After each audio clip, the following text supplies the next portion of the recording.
Jalan kaki 500 km, ODGJ alumni ITB akhirnya ditemukan.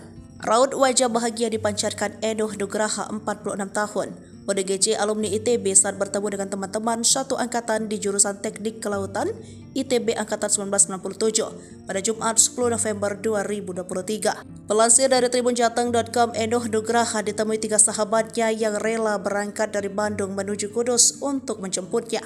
Adapun Enoh Nugraha diketahui berada di rumah YouTuber Mas Adi pemilik kanal YouTube Hurib. Momen ketika sahabat bertemu Enoh Nugraha dibanjiri dengan air mata setelah mereka saling peluk. Enoh pun sempat meneteskan air mata ketika melihat teman-temannya datang menjemput dia untuk kembali dan menjalani pengobatan lanjutan di Bandung. Sebulan dicari, Enoh ditemukan di Kabupaten Rembang, Jawa Tengah setelah berjalan 500 km dari Cianjur.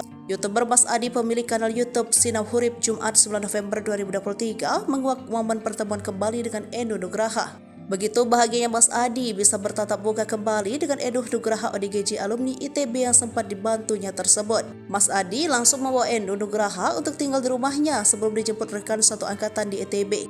Diketahui bahwa Enoh Nugraha merupakan lulusan ITB jurusan Teknik Kelautan yang cukup disegani semasa kuliah. Kecerdasan di bidang pemrograman dan beberapa mata kuliah lain yang kerap menjadi tumpukan konsultasi teman-teman kuliah Teknik Kelautan Angkatan 1997. Bahkan Enoh menyabet Indeks Prestasi Kumulatif atau IPK 2,97 di ITB. Dia putus hubungan dengan teman-teman sejak 2006 hingga 2007 ketika tinggal bersama saudaranya. Pada puncak reuni angkatan ke-20 pada 2017, Enoh tidak hadir, menambah penasaran teman-teman satu angkatannya yang merasa kehilangan sosok yang pernah menjadi mahasiswa teladan di ITB. Saat itulah rupanya untuk menemui keberadaan Enoh Nugraha mulai dilakukan hingga akhirnya ditemukan oleh Sukaryo Adiputra di Demak, pemilik akun Sinau Hurib asal Kabupaten Kudus pada Oktober 2023. Sukaryo Adiputra mengatakan Enoh Nugraha ditemukan sebulan yang lalu di Jalan Lingkar Demak. Saat itu Enoh sedang duduk di pinggir jalan sembari membawa banyak botol plastik.